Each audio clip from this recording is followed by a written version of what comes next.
네, 오늘 하나님 말씀은 로마서 4장입니다. 로마서 4장 1절에서 8절 말씀입니다. 자, 지금 저희 이제 성도님들 중에서 에릭 형제님 가정이 어디로 갔죠? 제주도로 오랜만에 여행을 가셨습니다. 저도 데려가지 혼자서 갔었어요. 저도 제주에서 왔기 때문에 아름다운 그 바다, 그리고 어디서나 볼 수 있는 그 한라산, 얼마나 그리운지 모릅니다. 아마 지금 열심히 보고 계시겠죠? 그런데 제주도 하면 한라산과 또 아름다운 그 사면의 바다 있지 않습니까? 그거 외에도 또 유명한 특성이 있는데 그것은 바로 날씨가 아주 변덕스럽다는 겁니다. 그래서 화창하다가 소나기가 쏟아지기도 하고 그러다가 또 바람이 불기도 하고 그러다 다시 화창해지기도 하고 그렇게 날씨가 변합니다, 쉽게. 자, 우리가 지금 로마서를 함께 공부하고 있는데요. 로마서를 좀 날씨로 이렇게 생각을 해볼 수 있을 것 같아요. 로마서 시작인 1장 1절에서 17절은 바울의 인사와 로마에 가서 복음을 전하고 싶다라는 자신의 바람을 담고 있습니다. 그리고 1장 18절부터는 이 날씨로 치면은 이제 먹구름이 점점 몰려오는 것처럼 이제 생각해 볼 수 있습니다. 잘 지내고 있었는데 우상 숭배를 하며 자신들의 마음 가는 대로 그냥 살던 이방인들도 하나님의 심판 아래 있다라고 이제 말을 하죠. 그러니까 그들 머리 위에 뭐가 생겨요? 먹구름이 끼는 겁니다. 그리고 그런 광란적이고 비도덕적인 사람들을 판단하던 자칭 의로운 사람들도 실상은 죄로 가득하기 때문에 그들조차 하나님 심판 아래 있다고 얘기를 하는 겁니다. 그들 머리 위에도 어문 먹구름이 낀 겁니다. 심지어 그들 모두의 머리 위에 있는 줄 알았던 유대인들조차 동일하게 죄인이며 그래서 하나님의 심판 아래에 옴짝달싹 할 수 없는 상황이라고 바울은 말합니다. 그래서 모든 인류 위에 만 먹구름이 꽉 낀 겁니다. 어디로 숨어보려 해도 숨을 데가 없는 상황이고 아무도 먹구름을 피할 수가 없는 지경에 이른 겁니다. 자, 그런 상황에 로마서 3장 9절에서 20절은 마치 웃음기가 달아나게 하는 천둥 소리처럼 다가옵니다. 모든 사람이 이방인이든 유대인이든 상관할 것 없이 모든 사람이 다 하나님 앞에 범죄한 사람이라는 것을, 죄인이라는 것을 바울은 우리와 같은 소리로 선언합니다. 자, 그 천둥 소리가 지나가고 남은 적막과 어둠 속에서 서서히 한 줄기 빛이 모습을 드러냅니다. 그것이 바로 저희가 오랫동안 기다리고 지난 시간에 살펴보았던 로마서 3장 21절에서 31절입니다. 그래서 아주 중요한 구절인 21절에서 24절만 제가 다시 읽어드리겠습니다. 기억을 상기하기 위해서. 이제는 율법 외에 하나님의 한 의가 나타났으니 율법과 선지자들에게 증거를 받은 것이라. 곧 예수 그리스도를 믿음으로 말미암아 모든 믿는 자에게 미치는 하나님의 은이 차별이 없느니라. 모든 사람이 죄를 범하였음에 하나님의 영광에 이르지 못하더니 그리스도 예수 안에 있는 속량으로 말미암아 하나님의 은혜로 값없이 의롭다 하심을 얻은 자 되었느니라. 자, 우리에게 줄 하나님의 의가 있다고 하는 겁니다. 우리를 살려줄 하나님의 의가 율법과 선지서에 증거되어 있답니다. 모든 사람이 죄를 범했지만 살 길이 있다라는 겁니다. 그게 바로 뭐죠? 예수 그리스도를 믿는 길입니다. 이것이 바로 참된 구원의 길인 복음이고요. 우리가 살펴본 칭의입니다. 의롭다 칭함을 받는 것입니다. 자, 그럼 지난 시간에 설교를 한번 복습을 해볼까요? 지난 시간에 복음의 핵심인 칭의에 대해서 배웠고요. 5가지 요소를 배웠습니다. 자, 첫 번째 요소는요, 칭의의 성격이었어요. 혹은 칭의의 본질입니다. 칭의의 본질이 뭐였죠? 의로운 성품의 소유자로 순식간에 내 본성이 휙 하고 바뀌는 게 아니라 법적으로 하나님 앞에서 의롭다고 여겨지는, 즉 우리의 법적인 지위가 죄인에서 의인으로 바뀌는 것이었습니다. 그래서 우리의 죄성은 여전히 있지만 하나님 앞에서 우리는 법적으로 의인으로 칭함을 받은 것입니다. 그것이 바로 칭의의 본질이었죠. 자, 그다음 두 번째로 칭의의 주체가 누구였는지 기억나시나요? 우리를 의롭다 칭하는 사람은 누구죠? 내가 아니라 하나님입니다. 그렇죠? 그래서 구원은 누가 하는 것이죠? 내가 하는 게 아니라 하나님이 하시는 것입니다. 자, 그럼 칭의의 대상은 누굽니까? 대단한 능력을 가진, 대단한 의지를 가진 사람인가요? 아닙니다. 예수님을 믿는 모든 죄인들입니다. 죄인들. 자, 그럼 칭의의 근간은 뭐죠? 칭의의 근간? 나의 노력인가요? 내 힘인가요? 아닙니다. 바로 예수 그리스도의 십자가에서의 대속의 죽음이었습니다. 그분이 십자가에서 우리 죄에 대한 책임을 다 지시고 죽으셨기 때문에 우리는 더 이상 그 죄책에서 우리는 이제부터 그 죄책에서, 죄의 책임에서부터 자유로워진 겁니다. 그래서 하나님 앞에 섰을 때 우리는 더 이상 죄인이 아니라 의인입니다. 칭의의 근간은 예수 그리스도의 죽음. 자, 그럼 마지막으로 칭의에 어떻게 반응해야 된다고 우리가 배웠나요? 자랑해야 되나요? 아, 내가 예수 그리스도를 믿었어 하면서 아닙니다. 내가 아니라 나를 자랑하는 것이 아니라 하나님께 감사하고 나 같은 죄인 살리신 그 은혜 놀라와 하나님 찬양하고 하나님으로 자랑하는 것이 칭의에 대한 올바른 반응이었습니다. 자, 그렇게 이제 자신의 죄를 회개하고 예수 그리스도를 믿는 모든 성도님들의 머리 위에는 더 이상 하나님의 진노라는 그 먹구름이 없습니다. 그리고 우리 머리 위에는 화창한 봄날이 시작된 겁니다. 그래서 로마서 8장 1절은 뭐라고 말하죠? 예수 안에 있는 자에게는 결코 정죄함이 없나니 이렇게 선언합니다. 우리의 죄에 대한 모든 책임을 이미 예수님께서 다 지시고 해결하셨기 때문이죠. 자, 그리고 로마서 5장에서는요, 칭의의 결과를 이제 설명을 해주고요. 6장에서 로마서 8장까지는 그리스도인 예수님을 닮아가는 것, 즉 여전히 남아있는 그 죄성과 싸우는 것, 그 성화에 대해서 가르쳐주고 있고요. 그리고 9장에서 11장까지는 이스라엘과 이방인을 향한 하나님의 구원의 계획을 바울이 설명하고 있고요.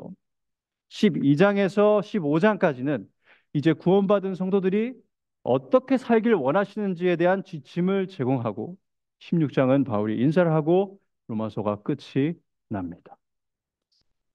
자, 그리고 이제 오늘 본문으로 돌아오면 로마서 4장에서 바울은 아브라함이란 아주 중요한 인물을 사용해서 칭의를 통한 이 하나님의 구원의 정당성을 입증하고 있습니다. 그것을 저희가 세 번에 걸쳐서 살펴볼 것인데요.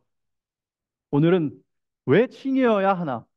왜 오직 믿음으로, 오직 은혜로, 오직 그리스도로 구원받아야 하나? 정말로 행위로 구원받은 사람은 없는가? 자기 힘으로 구원받은 사람이 정말 없습니까? 라는 질문들에 대한 답을 바울은 아브라함이라는 역사적인 실존 인물을 통해서 제공을 하고 있습니다. 자, 그러면 오늘 본문을 함께 읽고 아브라함의 구원이라는 제목으로 말씀을 나누도록 하겠습니다.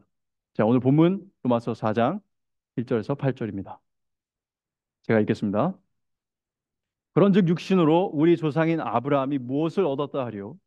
만일 아브라함이 행위로서 의롭다 하심을 받았으면 자랑할 것이 있으려니와 하나님 앞에서는 없느니라. 성경이 무엇을 말하느냐? 아브라함이 하나님을 믿음에 그것이 그에게 의로 여겨진 바 되었느니라.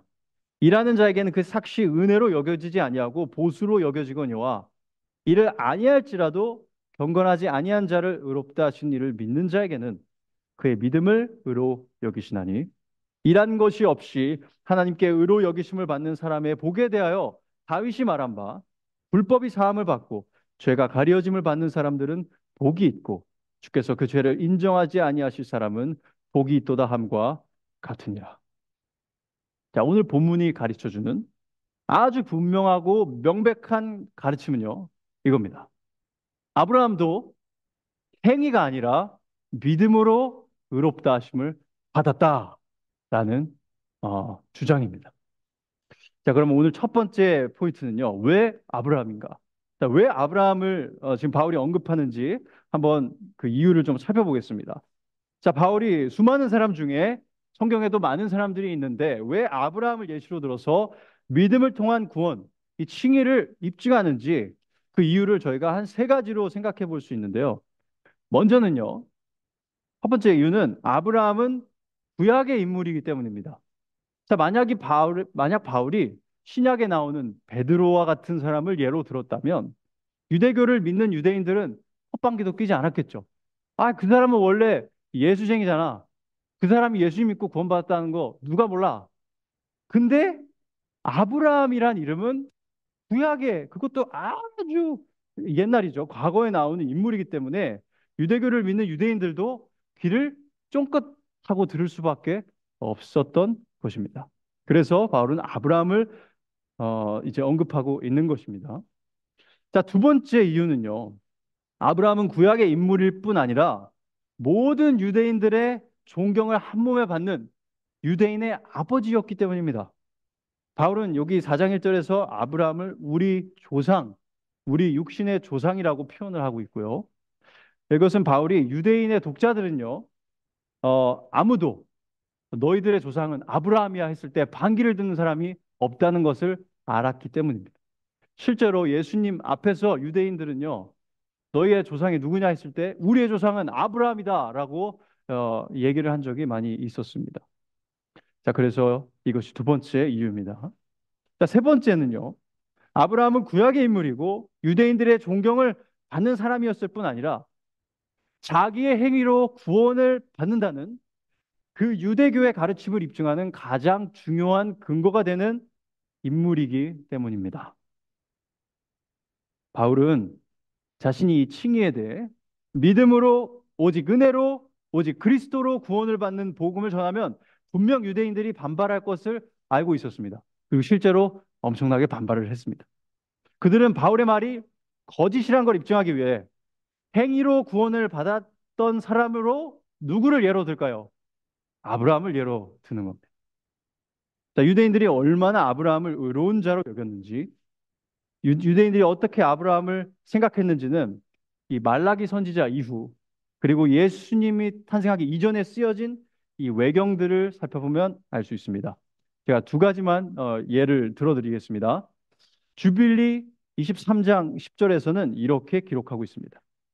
아브라함은 주님과의 관계에 모든 면에서 완벽했고 그가 사는 날 동안 항상 하나님을 기쁘시게 하는 의인이었다. 이렇게 말하고 있습니다. 마카비오상 2장 52절은 이렇게 기록합니다. 아브라함은 시험을 통해 신실하다는 것이 알려지지 않았는가? 그리고 그의 신실함을 의로 여기지 않았는가?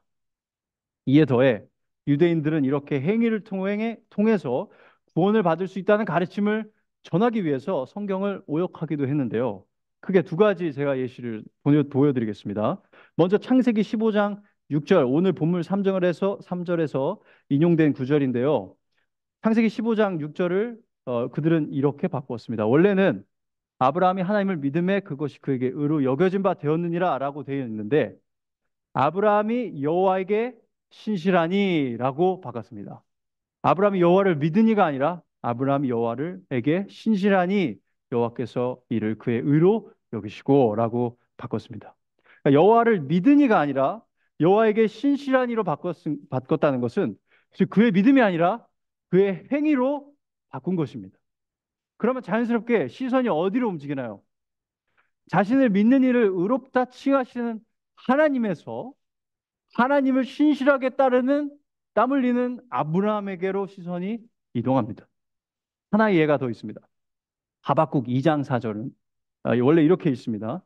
의인은 그의 믿음으로 말미암아 살리라. 그러나 유대인들은 이걸 이렇게 바꿉니다. 의인은 그의 신실함으로 말미암아 살리라. 저 신실함은 영어로 faithfulness. 그래서 믿음이 아니라 사람의 신실함. 신실함은 뭐예요? 행위를 말하는 거예요. 자신의 신실함으로 바꿔치기를 한 겁니다. 그러니 유대인들은 아브라함이야말로 자신의 행위로 의롭다함을 쟁취해낸 영웅이었던 것입니다. 유대교 인터넷 도서관이라는 이제 사이트가 있는데요. 거기서는 아브라함을 이렇게 설명을 합니다. 제가 인용합니다. 유대교 전통에 따르면 아브라함은 창세기 1948년 기원전 1800년경에 바벨로니아의 우르에서 아브라함이라는 이름으로 태어났습니다. 그는 우상 상인이었던 테라의 아들이었지만 어린 시절부터 잘 들으세요. 아버지의 믿음에 대한 의문을 품고 진리를 추구했습니다. 그렇죠? 그는 온 우주가 한 창조주의 작품이라고 믿게 되었고 이 믿음을 다른 사람들에게 가르치기 시작했습니다. 자, 이 모든 것이 하나님을 만나기 전에 아브라함이 스스로 하기 시작했다라고 말하는 거죠. 하지만 제가 주석을 달자면요. 성경엔 이런 내용이 기록이 되어 있지 않습니다. 이거 유대인들이 이제 기록해 놓은 그런 유대인 전통에 따른 내용입니다. 그래서 그들이 강조하는 것은요. 아브라함이 하나님을 스스로 찾기 시작했다라는 겁니다. 자기 힘으로. 그렇죠? 그러나 성경은 뭐라고 하나요? 창세기 12장 1절은 이렇게 증거를 합니다. 여호와께서 아브라함에게 이르시되 너는 너의 고향과 친척과 아비의 집을 떠나 내가 네게 보여줄 땅으로 가라. 그리고 그 전에는요. 아브라함이 하나님을 찾았다 뭐 했다라는 기록이 되어 있지 않습니다. 그러나 유대인들은 하나님이 아무 이유 없이 아브라함을 택했으리라고 생각하지 않았고요. 분명히 그가 선한 일을 그러니까 즉 하나님을 찾기 시작했다고 주장하는 것입니다. 자, 그러면 제가 조금만 더 읽어 드리겠습니다. 흥미로운 이야기가 하나 있거든요. 자, 아브라함은 아버지 테라에게 우상 숭배의 어리석음을 설득하려고 노력했습니다. 어느 날 아브라함은 혼자 가게를 돌보게 되자 망치를 들고 가장 큰 우상을 제외한 모든 우상을 부숴버렸습니다. 그리고 가장 큰 우상의 손에 망치를 쥐어주었습니다. 아버지가 돌아와 무슨 일이 있었는지 묻자 아브라함은 우상들이 싸웠는데 큰 우상이 다른 우상들을 모두 부숴버렸습니다. 라고 말했습니다. 그러자 아버지는 야, 말도 안 되는 소리 마라. 이 우상들은 생명도 힘도 없다. 그들은 아무것도 할 수 없다. 라고 말했습니다. 이 아브라함은 그럼 왜 그들을 숭배합니까? 라고 대답했다고 그들은 기록하고 있습니다. 자, 이 이야기를 보면 유대인들이 아브라함을 얼마나 위대하고 의롭게 보는지 쉽게 알 수 있죠.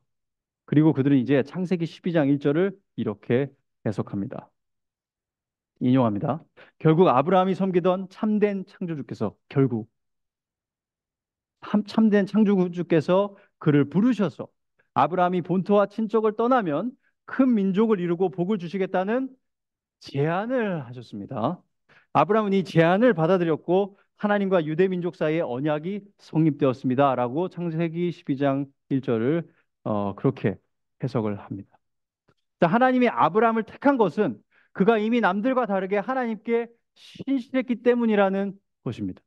그러니 유대교인들은 아브라함의 이 신실함을 따라서 자신들도 하나님의 계명을 지키면 구원을 받을 것이라고 믿는 것입니다.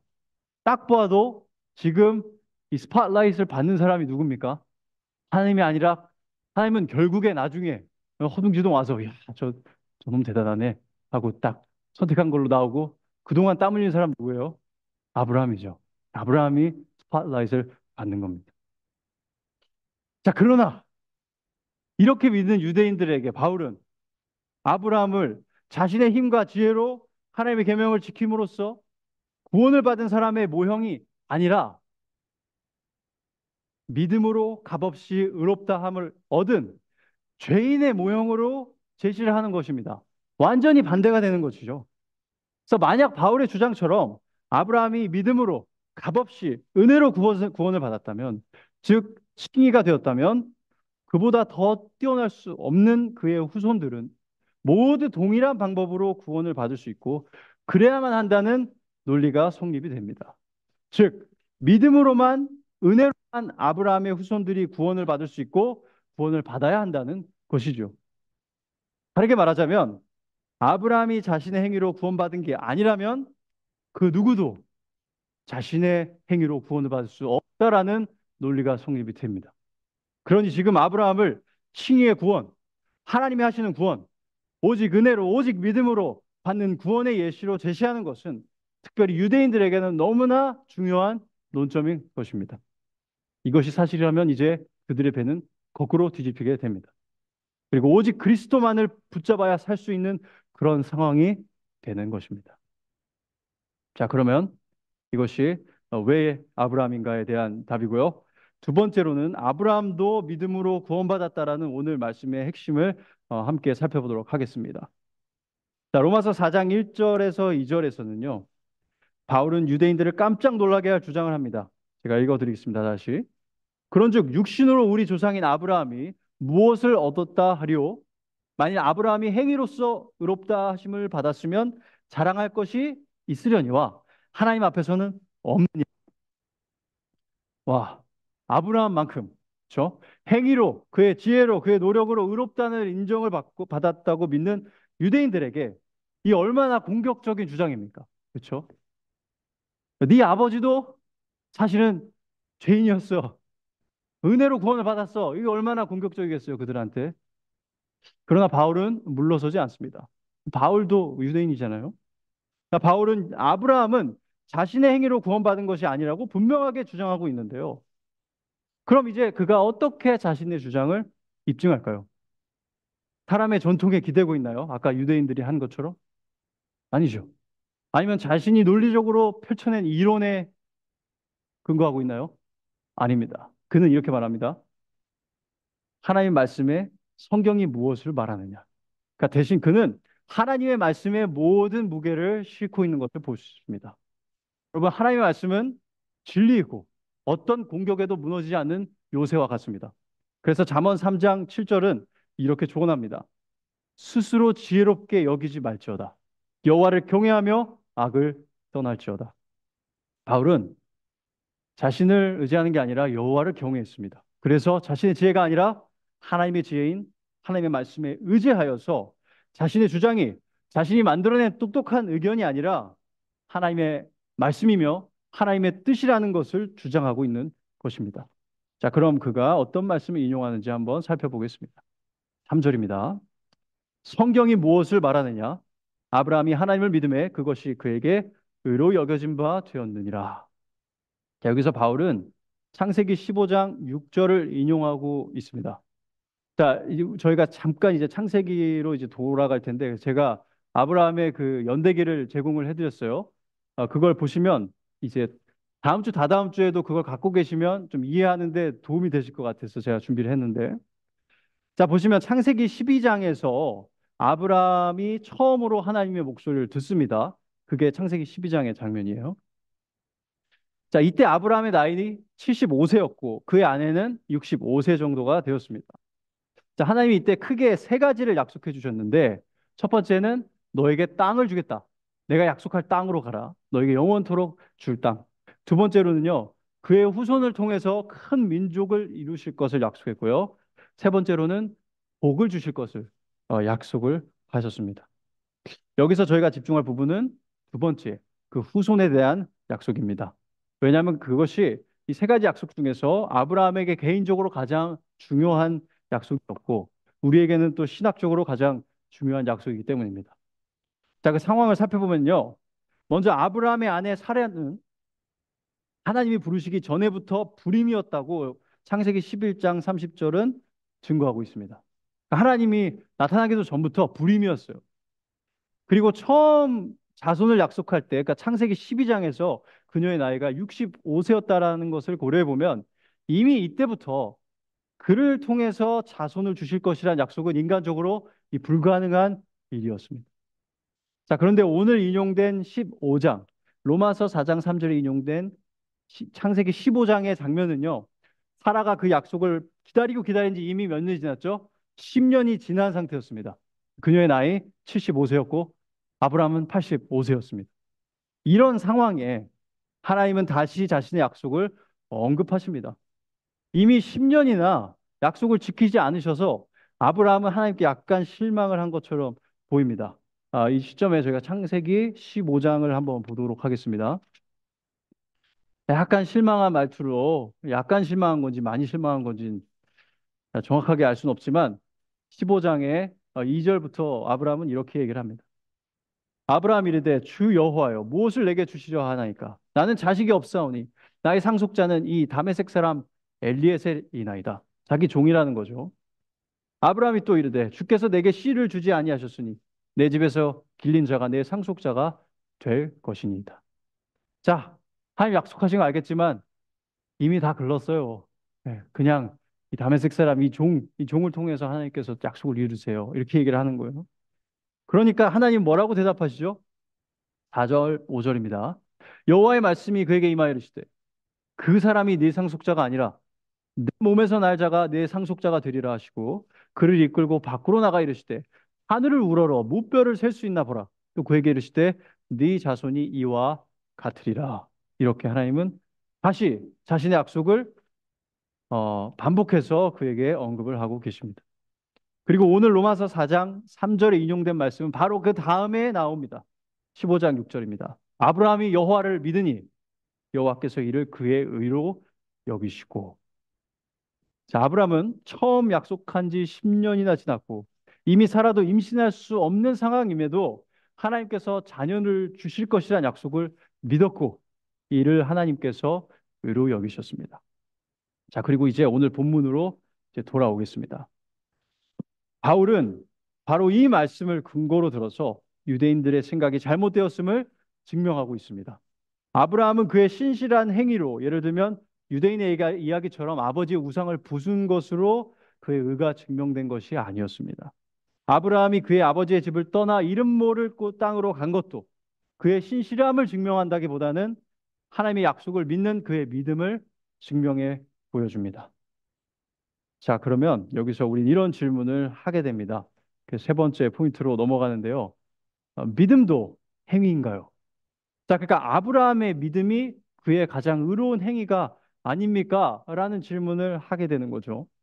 믿는 것도 생각해 보면 우리가 하는 것이니까 아브라함의 믿음이 그의 의로운 행위라고 생각하게 될 수 있습니다. 그도 그럴 것이 우리도 종종 누군가를 대단한 믿음의 소유자라고 칭하죠. 어떤 경우에는 자신을 위대한 믿음의 소유자라고 인정하면서 자신처럼 큰 믿음을 가지라고 권하는 사람들도 심심찮게 볼 수 있습니다.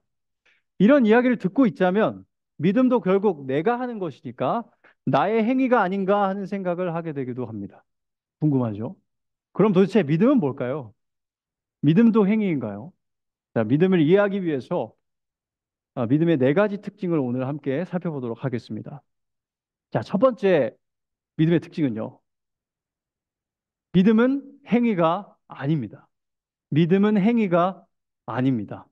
오늘 본문은 믿음과 행위를 극과 극으로 마치 N극과 S극으로 비교를 하고 있습니다.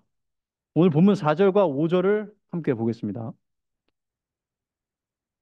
자, 일하는 자에게는 그 삭시 은혜로 여겨지지 아니하고 보수로 여겨지거니와 이를 아니할지라도 경건하지 아니한 자를 의롭다 하시는 이를 믿는 자에게는 그의 믿음을 의로 여기시나니. 여기서 바울은 열심히 일하는 사람이 그에 상응하는 대가를 받는 것, 보수를 받는 것을 아주 지당한 사실로 언급을 하고 있습니다. 당연한 거죠. 그렇죠? 근데 여러분, 저기 주방에 배관이 잘못된 겁니다. 그렇죠?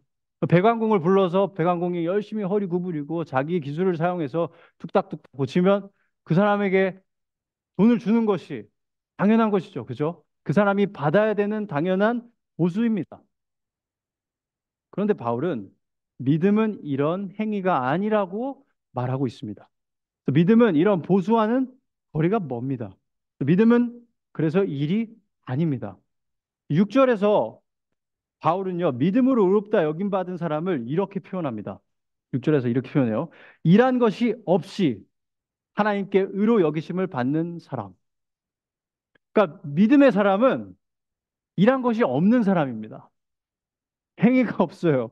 그래서 믿음은 행위가 아닙니다. 자, 그러면 믿음은 행위가 아닌데, 그리고 그래서 보수와 거리가 멀다고 하면 믿음은 무엇과 관계가 있을까요? 자, 그럼 두 번째 믿음의 특징은요. 믿음은 은혜라는 동전의 반대면입니다. 믿음은 은혜라는 동전의 반대면입니다. 4절을 보면요. 믿음이 은혜와 연결되어 있다는 걸 볼 수 있습니다. 일하는 자에게는 그 삭시 은혜로 여겨지지 아니하고, 그러니까 일하는 사람은 은혜와는 맞지 않아요?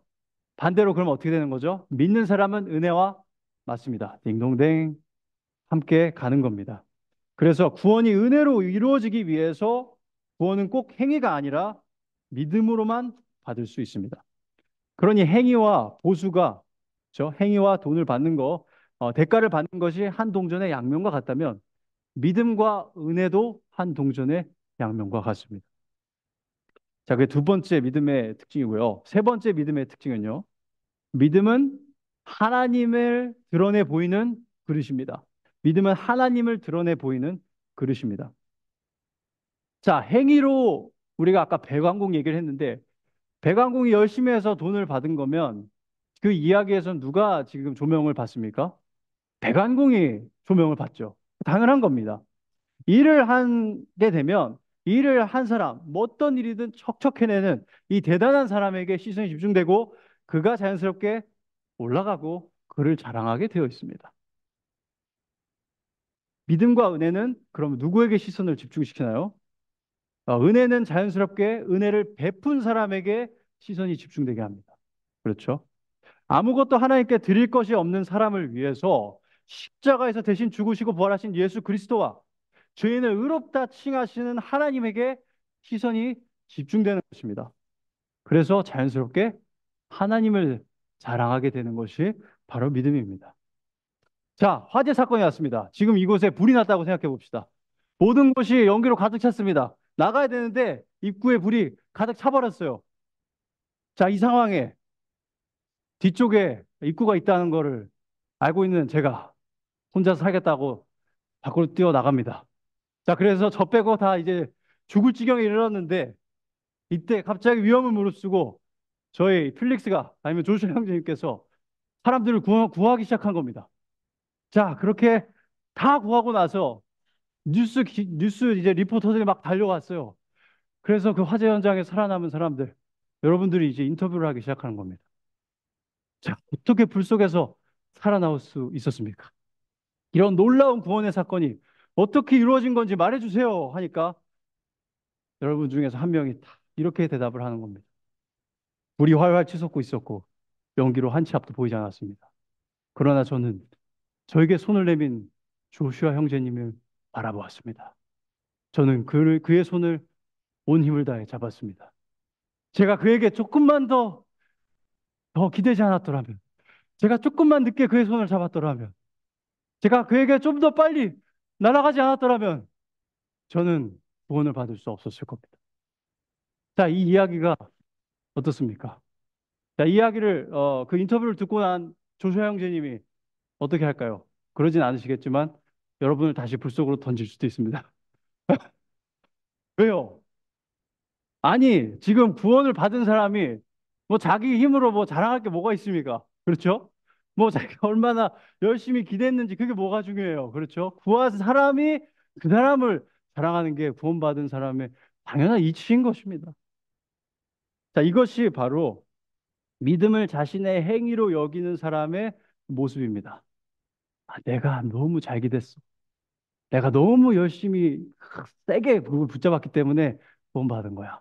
그것이 바로 자신의 믿음을 자신의 행위로 여기는 사람의 모습입니다. 지금 말도 안 되는 모습이죠. 그래서 진짜 믿음은요, 믿는 사람을 주인공으로 만들지 않습니다. 믿음은 믿음의 대상, 즉 하나님, 예수님, 성령님, 삼위일체 하나님을 드러냅니다. 그래서 믿음은 하나님을 드러내 보이는 그릇이라고 할 수 있습니다. 그래서 율법주의는 그리고 심지어 자신의 믿음의 위대함을 자랑하는 사람들은 하나님이 아니라 자신을 자랑하는 오류를 범하고 맙니다. 그래서 바울은 3장과 4장에 두 번이나 이렇게 말한 것입니다. 3장 27절에 뭐라고 얘기하죠? 그런즉 자랑할 데가 어디냐? 있을 수가 없느니라. 그렇죠. 자랑은 없습니다. 우리가 한 게 아니니까요. 4장 2절에서도 이렇게 동일하게 말하고 있습니다. 아브라함이 행위로서 의롭다 하심을 받았으면 자랑할 것이 있으려니와 하나님 앞에서는 없느니라. 하나님 앞에서는 자랑할 것이 없다는 것입니다. 그래서 신학자들은 믿음을 설명할 때 하나님의 은혜를 받는 빈 손이라고 표현을 합니다. 텅 빈 손입니다. 빈손으로 선물을 받은 사람이 뭘 자랑할 수 있겠습니까? 불 속에서 죽어가다가 건짐을 받은 사람이 뭘 자랑할 수 있겠습니까? 자신을 구해준 그 사람을 자랑하게 되는 것입니다. 자, 그럼 마지막으로 믿음의 네 번째 특징은요. 믿음은 하나님의 선물입니다. 믿음은 하나님의 선물입니다. 에베소서 2장 8절로 가면요. 바울은 이렇게 얘기하고 있습니다. 에베소서 2장 8절입니다. 너희는 그 은혜에 의하여 믿음으로 말미암아 구원을 받았으니 이것은 너희에게서 난 것이 아니요 하나님의 선물이라. 자, 바울이 말하는 것은 은혜도 선물이지만 믿음도 선물이라는 것입니다. 자, 그래서 이 네 가지를 다 종합해 보면 믿음은 행위가 아닙니다. 믿음은 사람이 할 수 있는 최상의 의로운 행위가 아닙니다. 오히려 믿음은 하나님의 은혜를 값없이 받는 텅 빈 손이며, 그래서 하나님의 위대하심과 그분의 능력과 그분의 지혜를 드러내는 그릇이며 하나님의 선물입니다. 그러니 어떤가요? 우리가 우리의 믿음의 크기를 가지고 자랑할 수 있는 것일까요? 만약 우리가 믿음 없는 사람을 보면서 야, 쟤는 왜 저렇게 어리석어서 나처럼 믿음이 없어가지고 저렇게 살까라고 생각한다면 우리가 정말 하나님을 믿는 건지 아니면 내 믿음을 믿는 건지 다시 점검해 봐야 할 필요가 있을 것입니다. 나를 높이게 된다면, 나의 위대함을 자랑하게 된다면 어딘가 보이지 않는 곳에 문제가 있다라는 것을 증거하는 것입니다. 이렇게 바울은 4장 1절에서 5절에서 아브라함도 행위가 아니라 믿음으로 구원을 받았다는 것을 입증했고, 그의 믿음은 가장 의로운 행위가 아니라 빈손으로 하나님의 은혜를 받는 빈손이라는 것을 저희가 배웠습니다. 자, 그리고 이제 마지막 6절과 5절을 보면 다윗의 증언이 나옵니다. 자, 이 4장의 주인공은 이제 아브라함입니다. 아브라함의 이야기가 나오지만 다윗의 증언 또한 포함함으로써 유대인들이 존경하는, 그렇죠, 위대한 시인, 하나님의 마음에 합한 자, 이스라엘의 가장 위대한 왕인 다윗의 말을 인용하고 있습니다. 제가 본문 6절에서 8절을 읽겠습니다. 이란 것이 없이 하나님께 의로 여기심을 받는 사람의 복에 대하여 다윗이 말한 바, 불법이 사함을 받고 죄가 가려짐을 받는 사람들은 복이 있고 주께서 그 죄를 인정하지 아니하실 사람은 복이 있도다 함과 같으니라. 이 말씀은 다윗의 시 중에서 시편 32편을 인용한 부분인데요. 바세바와 다윗이 동침을 하고 그 죄를 짓고 나서 또 그의 남편을 살해당하게 만든 다윗이 그 후에 쓴 시편입니다. 그의 시를 인용함으로써 바울은 구원의 중요한 면모를 보여줍니다. 우리가 앞서서 아브라함을 통해서는요, 구원을 믿음으로, 은혜로만 의롭다함을 받는 것이라는 것을 배웠습니다. 그렇죠? 오직 믿음, 오직 은혜로. 그리고 구원의 또 다른 면은요, 구원받은 죄인의 죄가 있지 않습니까? 그 죄를 하나님께서 덮으신다는 것이고, 없는 것처럼 여기신다, 간구하신다는 사실입니다. 어떻게 의로우신 하나님께서 죄인을 의롭다 칭하실 수 있는지에 대해서 저희가 지난 시간에 살펴봤는데 3장 24절에서 26절을 다시 읽어보면서 상기해 보도록 하겠습니다. 로마 3장 24절, 그리스도 예수 안에 있는 속량으로 말미암아 하나님의 은혜로 값없이 의롭다 하심을 얻은 자 되었느니라. 이 예수를 하나님이 그의 피로써 믿음으로 말미암는 화목제물로 세우셨으니 이래 하나님께서 길이 참으시는 중에 전에 지은 죄를 간과하심으로 자기의 의로우심을 나타내려 하심이니 곧 이때 자기의 의로우심을 나타내사 자기도 의로우시며 또한 자기를 예수를 믿는 자를 의롭다 하려 하심이라. 자, 놀라운 진리입니다. 죄인을 의롭다 칭할 수 없는 정의로운 하나님께서 죄인을 의롭다 칭했습니다. 어떻게요? 바로 자신의 아들을 죽임으로써. 그가 우리의 죄에 대한 책임을 다 지고 십자가에서 그 죄에 대한 책임을 다 감당하게 하심으로써 우리를 의롭다 칭할 수 있는 그 근간을 마련하신 것입니다. 그 예수 그리스도의 그 사랑, 그분의 그 희생이 우리를 살게 하는 원동력입니다. 자, 오늘 본문을 통해서 바울은 아브라함이 행위로 구원을 얻어낸 것이 아니라 믿음으로, 그래서 은혜로 구원을 받았다는 사실을 입증해냈습니다. 그리고 이것은 비단 아브라함에게만 적용된 사항이 아닙니다. 아브라함이 믿음으로 구원을 받았다면 모든 사람이 믿음을 통하지 않고는 자신의 힘으로 아무리 열심히 하나님의 명령을 지킨다 해도 구원을 얻어낼 수 없습니다. 이 진리는 하나님께서 우리 인류에게 주신 가장 중요하고 가장 기쁜 소식입니다. 아무도 자신의 힘으로, 자신의 노력으로, 자신의 지혜로 의롭다는 표창장을 받을 수 없습니다. 왜요? 우리가 하는 모든 일은 다 죄악되고 하나님의 기준은 너무 높아요. 그래서 그 기준에 닿을 수 있는 사람은 아무도 없기 때문입니다.